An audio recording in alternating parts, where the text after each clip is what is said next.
correndo aqui para ver se acho ela para dizer para vocês aonde que vocês configuram isso. Porque os conflitos, o tratamento de bloqueio de registro, ele é bloqueado naquele segundo em que ele é comitado só. Chama-se, esse tipo de transação, chama-se repeatable read.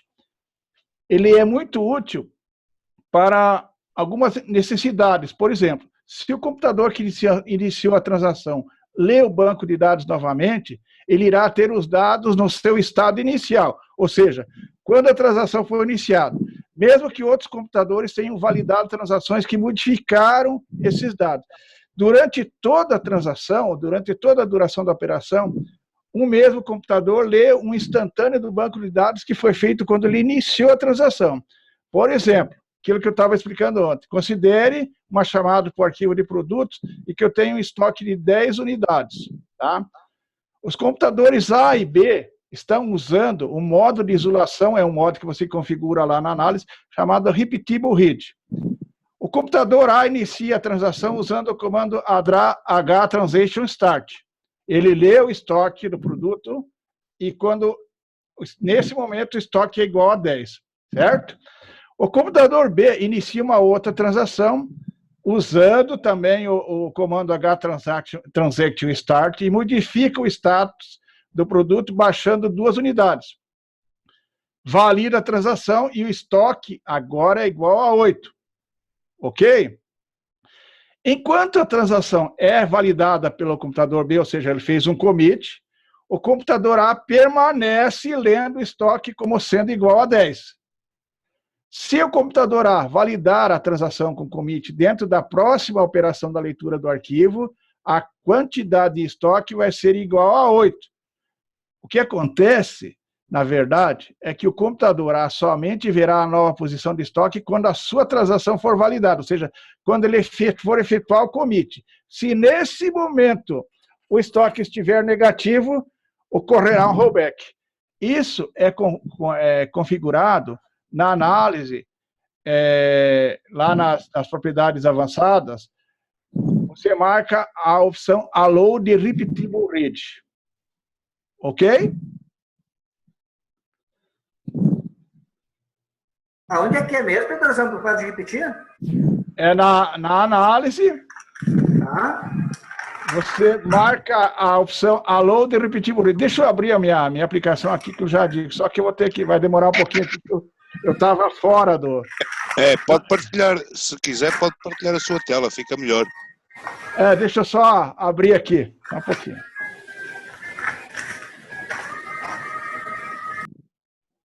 Só deixa eu abrir aqui que eu tenho que falar. Eu não estava nem no computador, acabei de chegar da rua agora.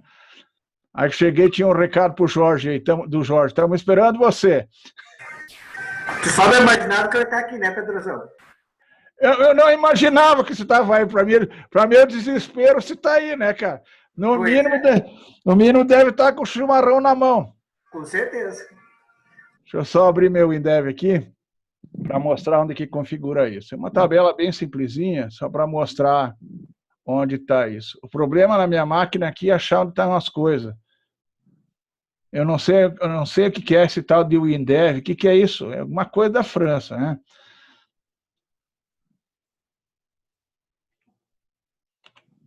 É que o WinDev tem diversos tipos de transações. Você define elas no momento que você inicia, mas o Repeatable Read é uma opção que você coloca na própria análise, ou seja, no momento que você define a tabela, você cria esse tipo de transação, porque nem todas as tabelas precisarão desse tipo de transação.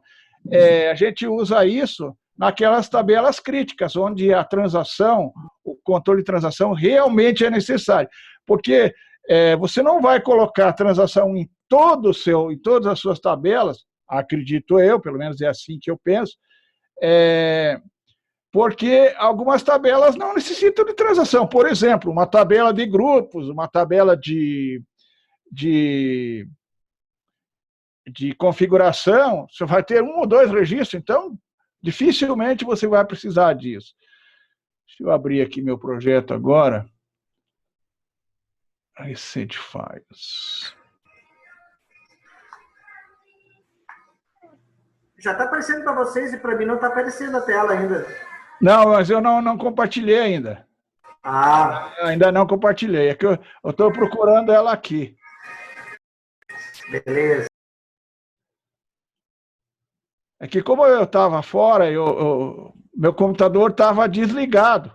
Então, eu simplesmente cheguei, liguei, entrei no grupo aí, nem vi o resto. Agora que eu vou fazer parte do processo mesmo. My Projects. Banco Vendas. Cadê o dito cujo aqui? Aqui, é só uma análise.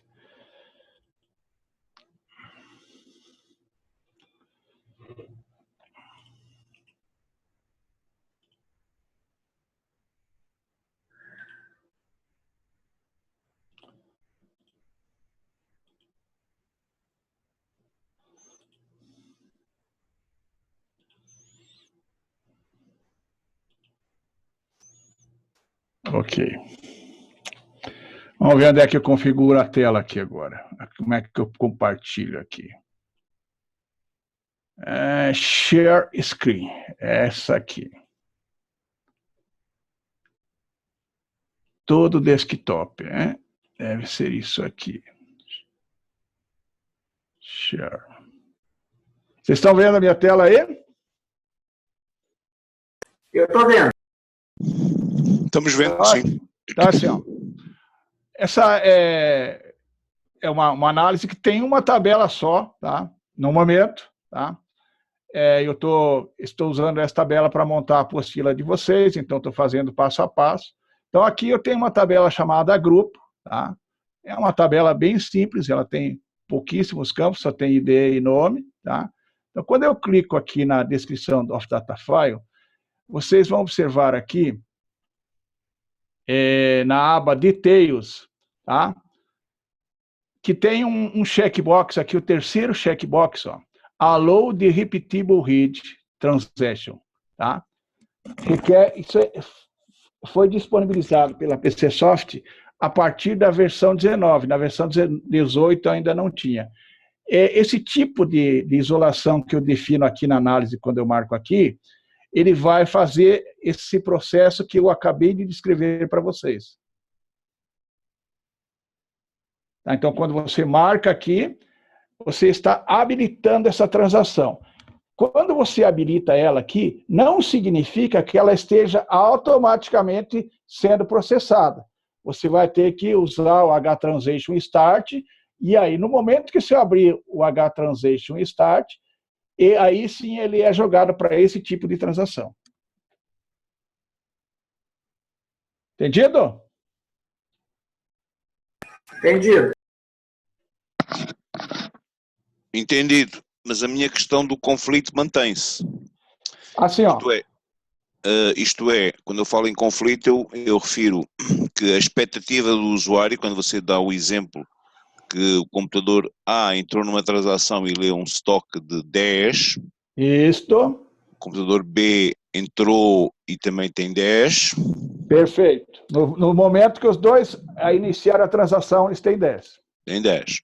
Enquanto ninguém comitar nada, certo? O estoque é 10. Isso. Entretanto, o computador B faz uma saída de 2, faz o commit, da transação, no banco de dados o valor é 8. Isso. Quando eu falo em conflito, exato, deixa só terminar em 5 segundos. Quando eu falo em conflito, eu refiro-me à expectativa, entre aspas, a expectativa do usuário A, do computador A. Ele esperava 10. Ele pode processar 10 até, né? E se ele processa 10, há aí um conflito. Então, o que acontece? Tá, só explicando como que funciona isso. Os dois iniciaram com 10, certo? No momento em que vai ocorrer o commit do computador A, vamos imaginar que o A deu baixa primeiro, certo? O estoque vem para 8, ok? Imaginemos que o computador B dê baixa de 10. certo? O que aconteceria? Não teria mais em estoque, certo? Se a sua regra de negócio disser que não pode baixar produto que tenha estoque menor que 0, a transação será abortada. Agora eu entendi na totalidade, portanto. Ou seja, o programador precisa tratar Botar uma regra. Muito bem, entendi. Porque o que acontece? Eu não tenho como atualizar a transação do usuário B no momento em que o usuário A comita, certo? Por quê? Porque a transação já está aberta no usuário B. Só que quando vai ocorrer o commit do usuário B, ele vai verificar a regra de negócio. Opa, não tem estoque. Provavelmente, pelo que eu vi lá nos exemplos que eu fiz, aqui nos testes que eu fiz, ele mostra aquela telinha, aquela tela tradicional de tratamento de erro do H1 error, e diz assim, uma transação fora da regra de negócio, né, está sendo realizada. A transação será abortada. E aborta.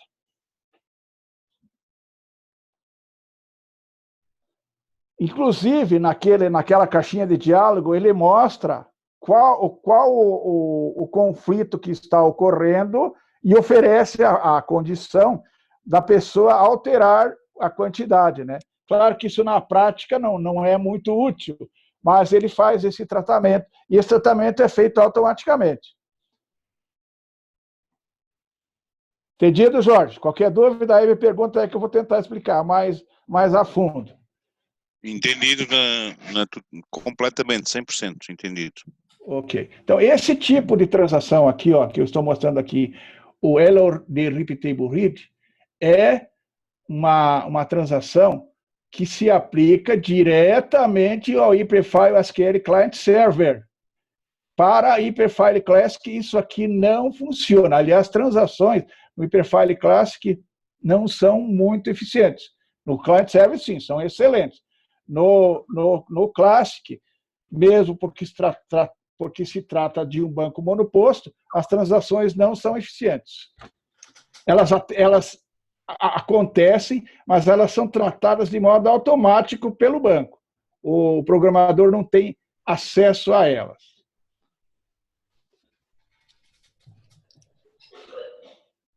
Poderia falar sobre uma comparação assim, para o pessoal do nosso grupo que usa MDB, né? Em relação a... Quem está falando é o Jorge? Isso. Jorge, é o seguinte, é que eu gosto assim de identificar com quem estou falando, vai que é algum inimigo meu, né? Eu não tenho inimigo, mas vai que tem. Vai que eu gosto de uma pessoa e ela não gosta de mim, então eu preciso verificar. É brincadeira. Sim. Tipo o Amarildo, assim. Não dá para você estabelecer, desculpe o que eu vou falar aqui, tá? Eu digo assim, o pessoal que está trabalhando com MDB hoje, pelo que eu senti assim, do HFSQL, a facilidade é a mesma de instalação para o usuário usar. Nesse sentido, eu achei interessante. E os recursos em relação a bancos de dados de grande porte, né? Isso. Primeira coisa, tá? Isso é uma opinião minha, não levem a sério. Eu não considero o MDB banco de dados. É só um parêntese, tá? Quanto aos demais bancos de dados, assim como eu não discuto a validade do Access, tá? Primeira coisa, por que o pessoal do VB, vamos falar, usa o Access? Porque é fácil de instalar, né? Ele já vem junto com o Office, e a partir do momento que ele está lá, basta você startar, e você pode, inclusive, instalar ele em qualquer lugar. Em relação ao Hyperfile SQL Client Server, tá? Primeiro, facilidade de instalação. No curso que a gente vai fazer nos dias 27, 28, 30 e 31, nós vamos instalar em aula um banco desse. Vocês vão ver que é uma questão de minutos. 3, 4 minutos. No nosso curso vai demorar mais, porque eu vou explicar as fases. Mas 3, 4 minutos o banco está instalado. Tá? Segundo, quando você vai fazer o setup da sua aplicação, o config da aplicação que você vai pôr lá no seu cliente final, tá? Você já desenvolveu, já testou, já homologou, está tudo ok. E você vai colocar lá no seu cliente final, o seu instalador te dá a opção de instalar o banco HF SQL Client Server juntamente com a sua aplicação. Ou seja, o mesmo setup que instala a sua aplicação no seu cliente vai instalar o banco HF SQL Client Server. Tem um pouquinho de dificuldade? Tem. O cliente vai ter que dizer em que endereço ou em que servidor ele quer colocar o banco e a porta, e mais nada. O resto, ele vai pegar tudo da sua aplicação, os usuários, os acessos, e vai colocar lá no seu banco. Criou o banco lá, não tem nenhuma tabela lá dentro, certo? No momento que você starta a sua aplicação, todas as tabelas necessárias à sua aplicação serão automaticamente criadas no servidor. Aí você pergunta para mim assim, tá, eu tenho aquelas tabelas padrão, tipo UF, CFOP, CST, estamos falando aqui de tributação, que eu quero mandar junto com a minha aplicação. Você pode fazer isso de duas formas. Ou você restaura um backup tão logo você instala o banco no seu cliente, ou a sua aplicação faz a carga. É só isso. Alguma pergunta a mais? Algum detalhe que eu deixei passar?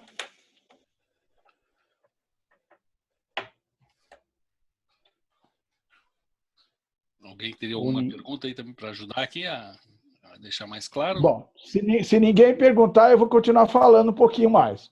Então, assim, ó, momento que você instalou a sua aplicação está rodando lá no seu cliente, tá? Já está funcionando, maravilha. Seu cliente chega, liga para o seu suporte e diz assim, eu quero agora uma tabela de controle de operação interna, que é de uso meu, que não tem no seu sistema, que eu quero cadastrar e colocar lá no banco. Naturalmente, você vai ter que criar uma nova coluna lá na sua tabela de produtos, ou na sua tabela de operações. No seu ambiente de desenvolvimento, você vem, abre a sua análise, cria a nova tabela, tá? A nova coluna na tabela, e vai enviar a sua aplicação para o seu cliente. Junto com esse envio, vai um utilitáriozinho que se chama Modify Structure, que é um componente interno do banco HFSQL. Ele vai verificar, no momento que você roda a sua aplicação de instalação, ele vai verificar se a sua tabela não tem o campo, na tabela do seu cliente não tem o campo, e nesse momento ele vai criar a tabela. Existe uma opção, quando você gera o setup, que até foi objeto de perguntas durante essa semana no nosso fórum, onde você cria um live update junto com a sua instalação. Eu já usei esse recurso, tá? Como que funciona isso? Quando você gera o setup da sua aplicação, você gera ela com o live update. Nesse momento, você vai especificar um servidor onde vai ficar o controle de versões da sua aplicação, inclusive do banco de dados. Quando o seu cliente for instalar a aplicação lá na máquina dele, ele vai abrir um navegador, o browser, e vai instalar pelo navegador, e não pelo setup padrão. Ele vai instalar e vai comparar a versão. Beleza. No momento que você faz esse instalador, você coloca uma opção lá para que ele verifique todos os dias se existem novas versões. Quando você faz a atualização de versão, você vai jogar para o servidor. Hoje, dia 11 de julho de 2015. Amanhã, 12 de julho de 2015, domingo que ninguém trabalha. Seu usuário acessa o computador, abriu a aplicação. No momento que ele abrir, ele vai conectar no servidor, claro, desde que tenha internet, vai verificar se tem uma atualização. Se tiver atualização, ele vai baixar para a máquina do seu usuário, vai bloquear a aplicação por alguns segundos e vai atualizar. Isso funciona de modo automático. Algumas pessoas têm dificuldades para acessar isso porque não configuram direito lá o HTTP, mas configurando, ele faz automaticamente isso. Isso já vi em outras linguagens, não é privilégio do HFSQL, mas o que eu quero dizer para vocês é que, além de ele atualizar a versão do executável, ele atualiza a versão do banco de dados.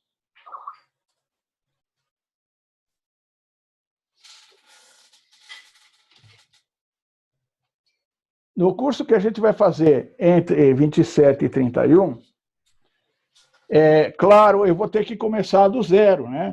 Então, seguindo o cronograma do curso, na última parte, se vier tempo hábil, a gente vai tratar justamente do Live Update e da replicação. Porque não sei se com 4 dias a gente vai conseguir cumprir tudo. Aí nem que depois a gente faça um módulo adicional só com essa parte. Mas o que eu quero deixar claro para vocês, muito claro, é que o HFSQL não fica devendo nada a nenhum dos bancos comerciais que tem por aí. No começo, até a primeira vez que conversei com o Jorge no evento em São Paulo, a gente estava conversando sobre a replicação e até conversei com o Jorge que a replicação do MS SQL é muito eficiente. Digo para vocês, a replicação do Hyperfile SQL é muito eficiente, principalmente porque ela pode ser assíncrona. E isso é uma vantagem que muitos bancos não têm. A maioria dos bancos possui, mas alguns bancos de uso normal, aí, como o MySQL, por exemplo, não funciona direito isso. Funciona sim, meu caro amigo Pedroso, muito bem. MySQL. Perdão. Entendi MS SQL. MS SQL é excelente. MySQL tem alguns problemas.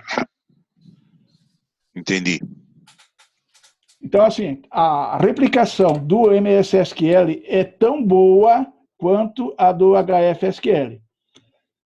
Claro que o HFSQL tem algumas características próprias, que, à medida que a gente vai usando, a gente vai percebendo.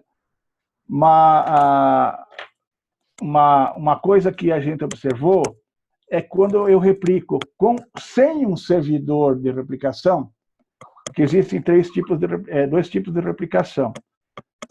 Com o servidor de replicação e a replicação direta. Na replicação direta, os updates, ou seja, as alterações, não são processadas imediatamente, elas têm um delay. Quando eu uso um servidor de replicação, ou seja, um servidor de replicação que fica no meio dos servidores escravos, slaves, a replicação é imediata. Ele recebe e replica, recebe e replica. Então, o ideal é usar sempre, entre os servidores escravos, um servidor master, né, que é aquele que trata de cuidar da replicação. É só um detalhe técnico. Quanto à performance é muito boa, mas o que faz um banco ou uma aplicação ser boa, vocês sabem melhor que eu disso, é o programador. Se o programador desenvolve consultas que comprometam o custo de retorno, não há banco que vá resolver o problema dele, né? Pode pegar o Oracle, que na minha opinião, o Oracle e o DB2, por serem caros, são os melhores, eu considero os melhores bancos. Se eu escrever uma query atravessada, o banco vai sentar. Não tem como o banco resolver todos os processos de otimização. Por quê? Não há como você pegar uma Ferrari, colocar um motorzinho de Fusca nela e querer que ela tenha um desempenho de Ferrari. Você tem um banco de dados eficiente, mas faz uma query ineficiente, o banco não vai resolver o teu problema. Então, essa técnica de desenvolvimento de queries é que vai fazer o seu banco ser eficiente ou não. Claro que o banco HFSQL tem alguns processos de otimizações, ele cria alguns índices que nos outros bancos não tem, para melhorar o desempenho. Então, ele faz um cachezinho com esses índices, para ter um retorno maior, o processo de limite é gerenciado automaticamente. Quando eu tenho uma aplicação na web, a paginação é automática. Então, são detalhes específicos do banco, mas todo padrão é ENSI 92. Qual é a característica de um servidor na web para poder hospedar o banco de dados? Ah, muito bom. Boa sua pergunta. Deixa eu achar aqui. Está aqui no meu material de curso. Então, vamos ver o que eu preciso. Principais características.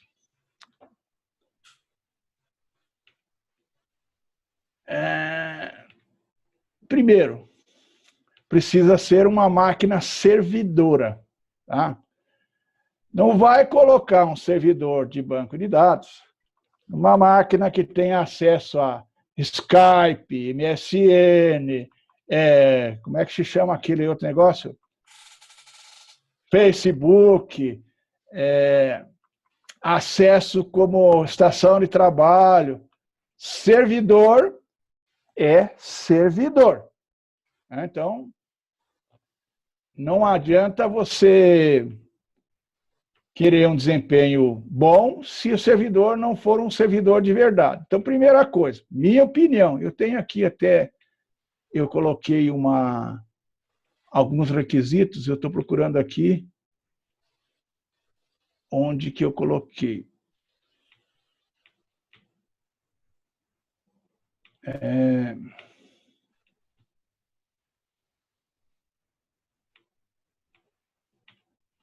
Cadê o dito curso? Como eu não fiz índice ainda, não consigo achar aqui. Primeira coisa, o Windows, o sistema operacional funciona tanto com Linux como Windows. Mas o Windows, que é o mais usado, por favor, pessoal, pelo menos o Windows 2008, né? Não vai querer trabalhar com o Windows 2000, Windows 2003, porque são tecnologias ultrapassadas. Recomendável, o Windows 2012, tá? É o mais atual. Qualquer Linux que tenha um suporte eficiente, pode ser o CentOS, pode ser o Ubuntu, pode ser o Fedora, né? Não vai pôr lá o Linux Kurumin, né? Que aí não tem jeito, né? Ou então as distros do Linux Red Hat, Debian, OpenSUSE, Ubuntu, Fedora, Mandriva e CentOS, tá? Os clientes pode ser qualquer um, não tem problema.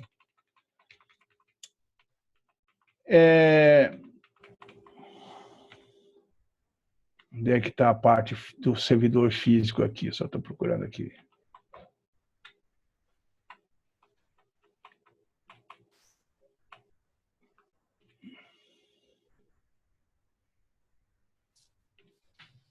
Transação, compressão de pacote. Sim, ó. Um outro detalhe. O HFSQL gera bloqueios a nível de tabelas e a nível de linha, tá?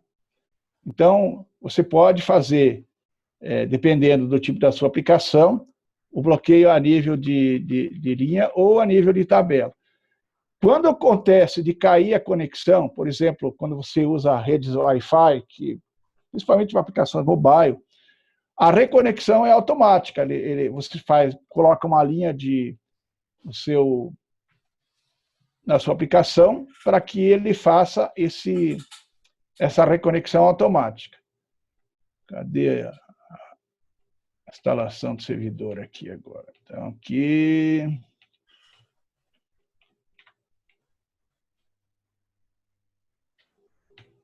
Aí eu montei para um cliente aqui as características que ele teria que ter no servidor físico. Primeira coisa, né?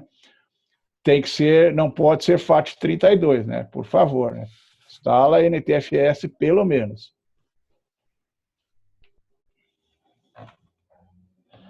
Então, assim, pessoal, algumas recomendações. O computador precisa estar num ambiente protegido, né? Então, você não vai deixar o seu servidor de banco de dados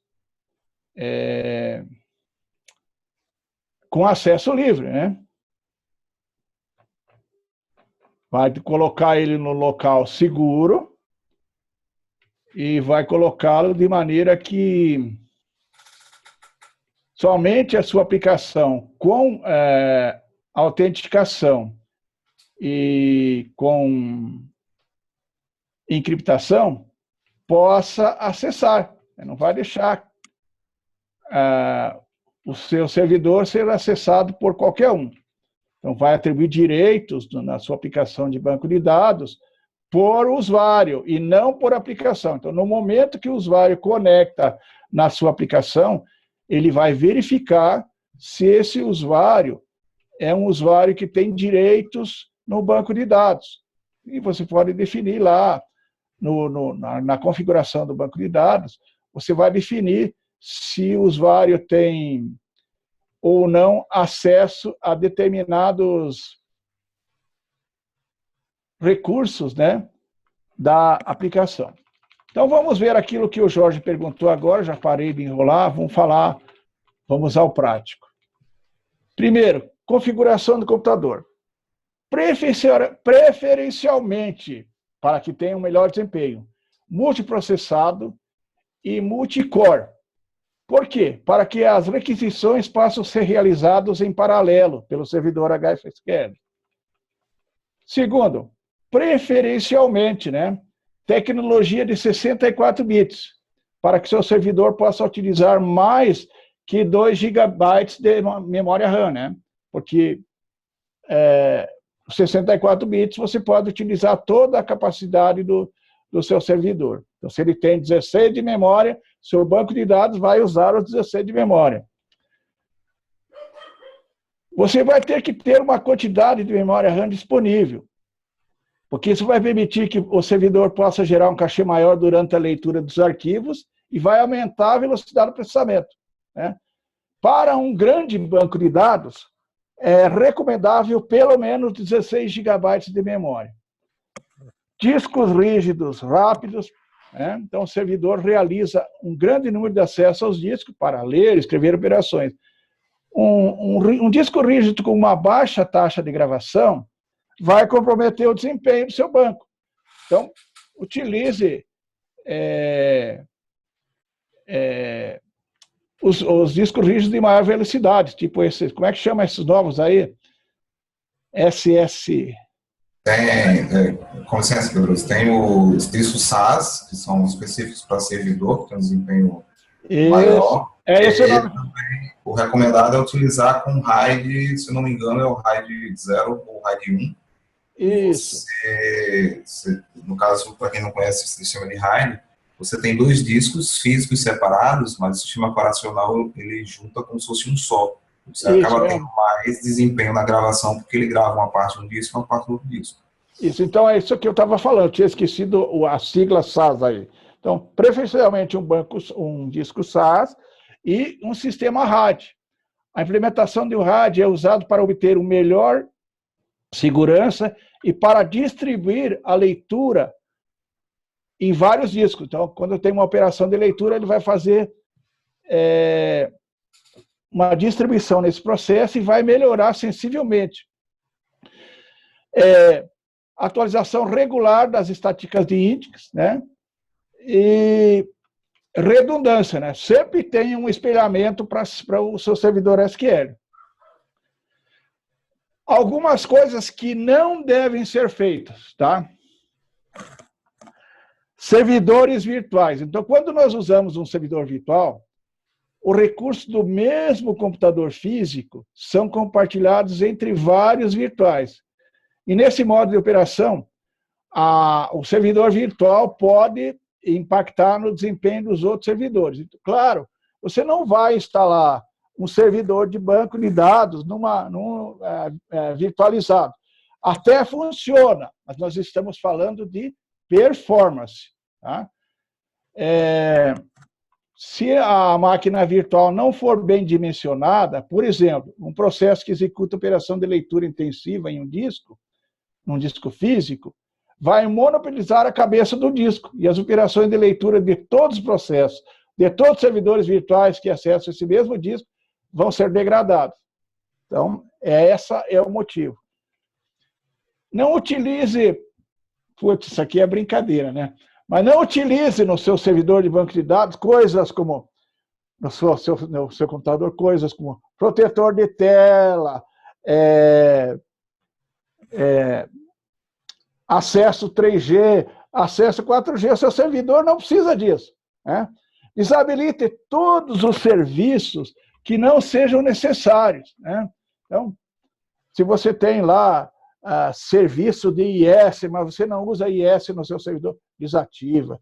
Se você tem Active Directory, desativa. Deixa o seu servidor especificamente como servidor. Para os outros processos, usa uma outra máquina. Sim, em linhas gerais, algumas recomendações quanto ao servidor físico.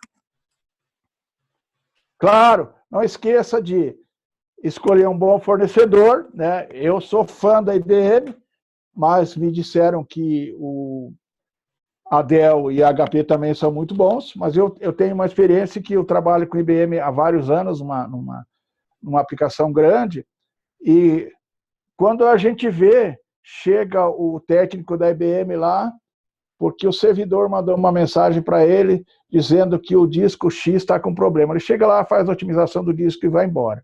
Claro, eles cobram por isso, mas é um serviço altamente profissional. Então, rotinas de backup para evitar desastres, então ter um bom sistema de backup, ter um servidor decente, de um fornecedor decente, e ter um DBA responsável pelo banco, né? Porque até se entende que o programador seja o DBA de uma empresa pequena. Agora, não se concebe uma empresa grande sem um DBA.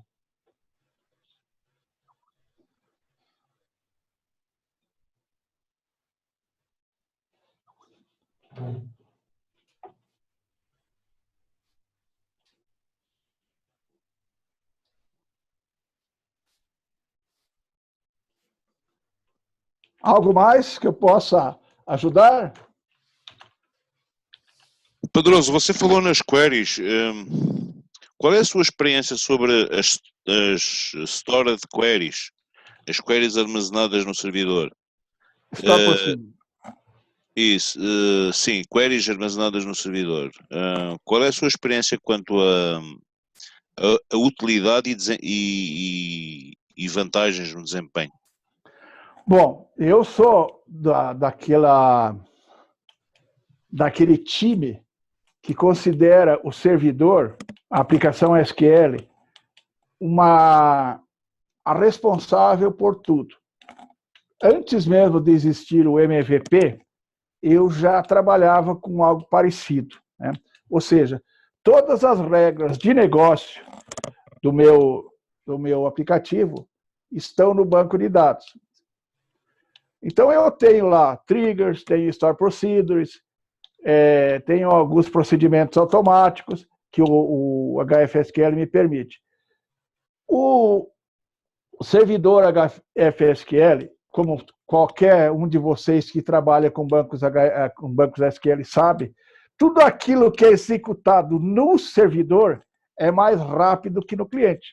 Então, se você tem um procedimento armazenado lá no seu servidor, e a sua aplicação cliente simplesmente faz uma chamada para esse procedimento, é evidente que o desempenho será maior. Né? Primeiro, você tem uma máquina potente do outro lado, né?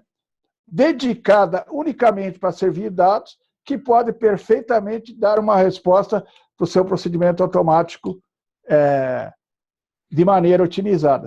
Um outro detalhe, não sei se vocês conhecem isso, só vou citar isso, estou adiantando algumas coisas do curso já. No HFSQL, você tem uma coisa chamada agendamento de Store Procedures. Imagine que você tem um determinado processo que você quer que a Store Procedure seja disparada todos os dias às 10 horas da noite. Por exemplo, enviar os dados da matriz para a filial.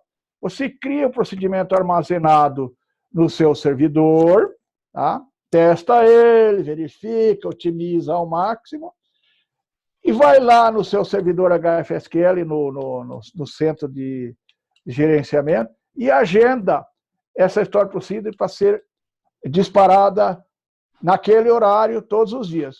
Chegou naquele horário, ele vai disparar o seu servidor a sua Store Procedure sem intervenção de ninguém.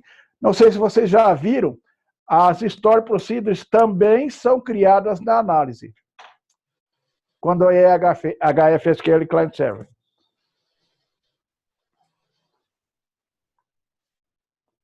Quando eu uso HFSQL Client Server, tudo aquilo que eu preciso para o meu banco, eu vou fazer na minha análise, porque a análise, na realidade, vai ser o meu Enterprise Studio do SQL Server, né? É a mesma coisa. O HFSQL, o centro HFSQL só vai ser uma interface para mim ver os meus recursos.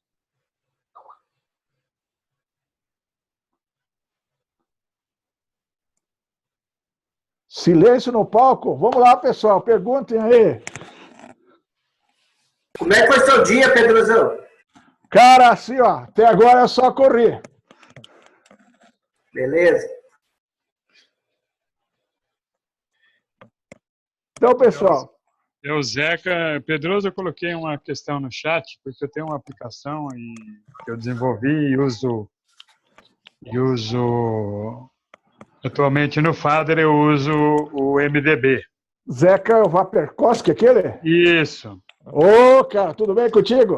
Tudo beleza. Ô, Pedroso, então é o seguinte, eu uso DB e eu estou mudando o WinDev, daqui a uns dias chega as minhas pecinhas aqui. Certo. Então é o seguinte, eu estou optando inicialmente por usar Classic, porque é uma aplicação mais técnica e vai ser uma aplicação para usar desktop pessoal, não vai ser multiusuário. Ok. Eu queria saber o seguinte, as opções de Live Update, Backup, eu tenho todas elas também no Classic? Tem.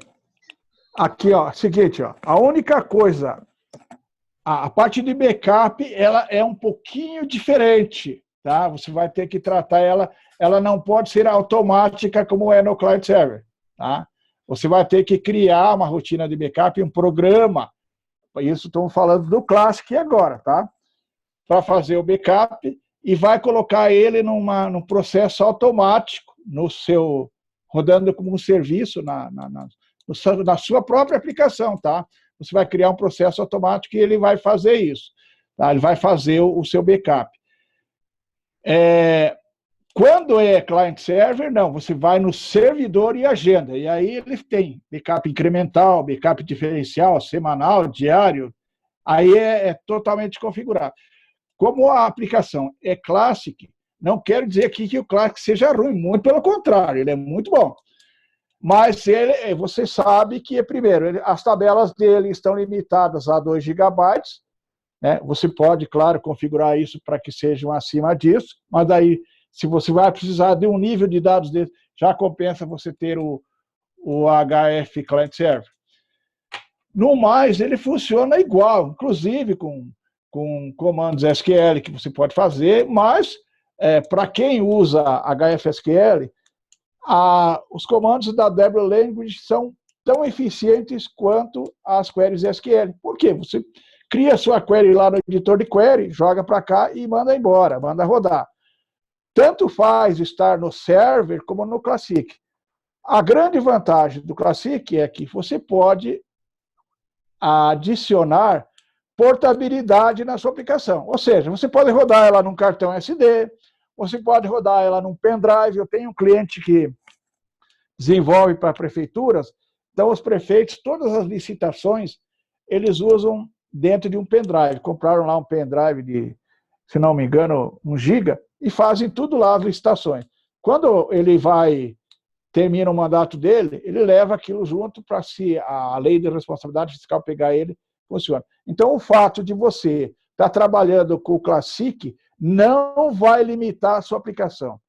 Pelo contrário, ela vai funcionar perfeito. Você vai ter, claro, a desvantagem de não ter o controle de transações tão eficiente como você tem no client server. Ok, obrigado. Satisfeito. É que, na verdade, eu vou usar uma aplicação monousuário, vai ser instalada em cada máquina. A única preocupação minha é a questão do Live Update, que era mais interessante, inclusive, para a questão de proteção, né? Isso. Se você instalar a sua aplicação, lá quando você gerar o setup, você gerar um Live Update, mesmo do Classic, ele vai lá, vai acessar e vai atualizar as tabelas. Essa parte é importante para uma questão de segurança, né? Se o cara quiser levar a tua aplicação para outro lugar, tu encontra uma maneira de bloquear, ou então você pode bloquear a aplicação remotamente, provocando um live update para o cara. Perfeito. Obrigado pela explicação. Ok.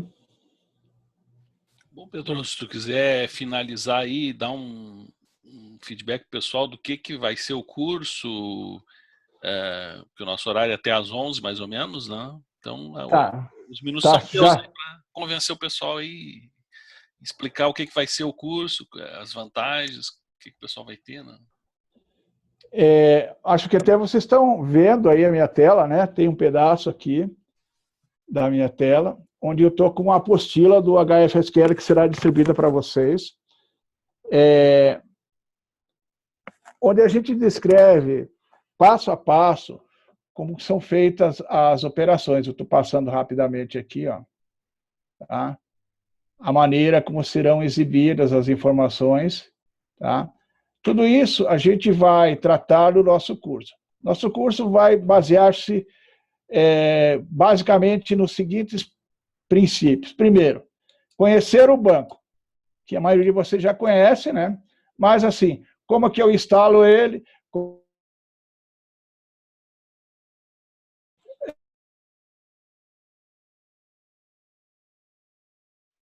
e como que eu gerencio os meus usuários.